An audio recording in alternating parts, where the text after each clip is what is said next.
If I could show you my behind, you'll see multiple holes over there. Most of the times, I have to be in harmony with that. But then sooner or later, with time, you will realize in terms of morality or in terms of ethics that what you're doing is it truly right. That's the senior citizen me right now. Yeah.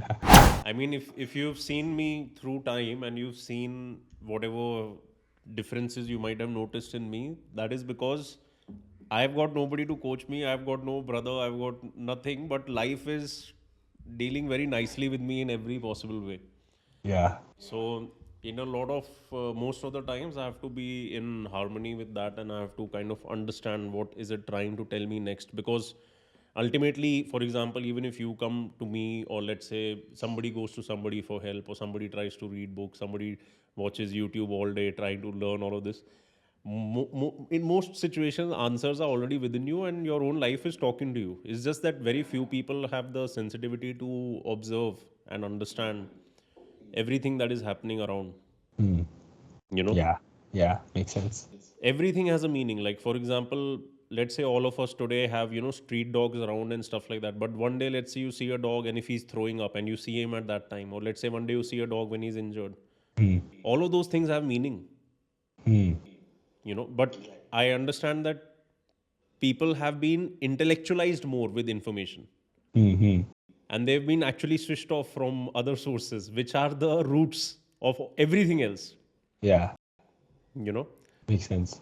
What do you mean by, I mean, we're digressing, but what do you mean by the, if you see a dog who's injured, like, how do you ascribe meaning to that? Like, what do you think that it's some sort of what's a final destination type situation where like, no, no, no. It's not. It's not like that. And the thing is, the meaning will differ based on the context or the human being.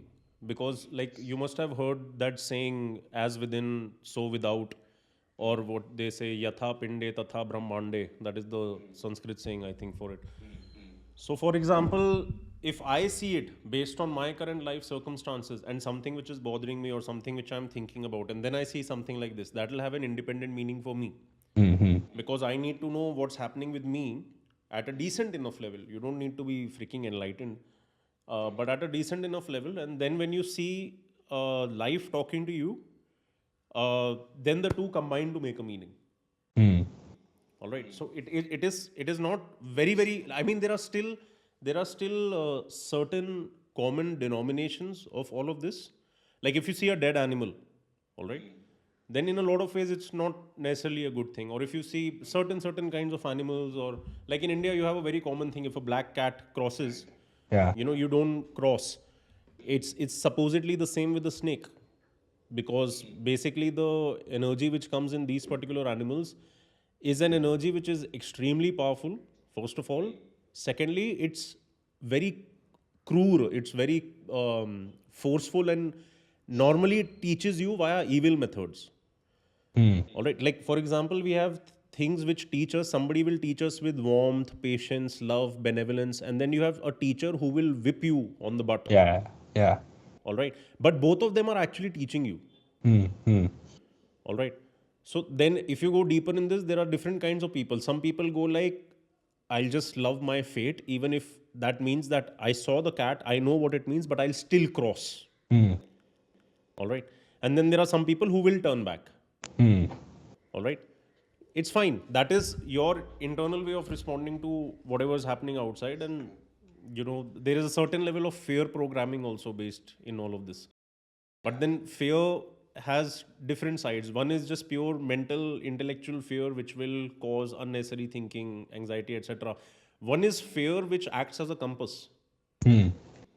All right. So one is the right kind of fear. For example, if tomorrow you have the opportunity to have an affair with somebody's wife, Hmm.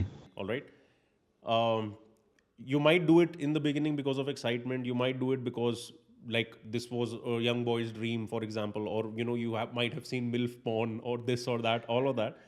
But then sooner or later, with time, you will realize in terms of morality or in terms of ethics that what you're doing is it truly right. Hmm. Hmm. All right.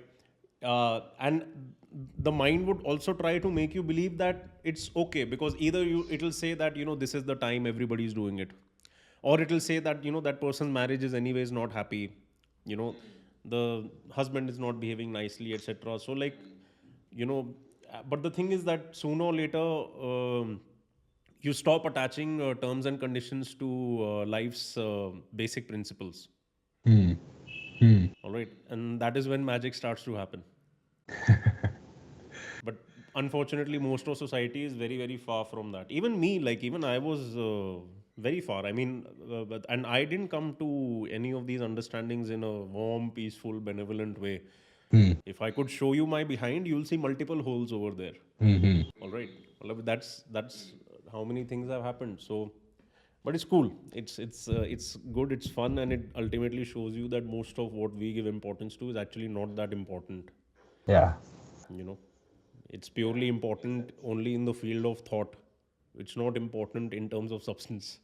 It's not important in terms of its presence, permanence, none of those things. Hmm. So yeah, that's the senior citizen me right now. Yeah.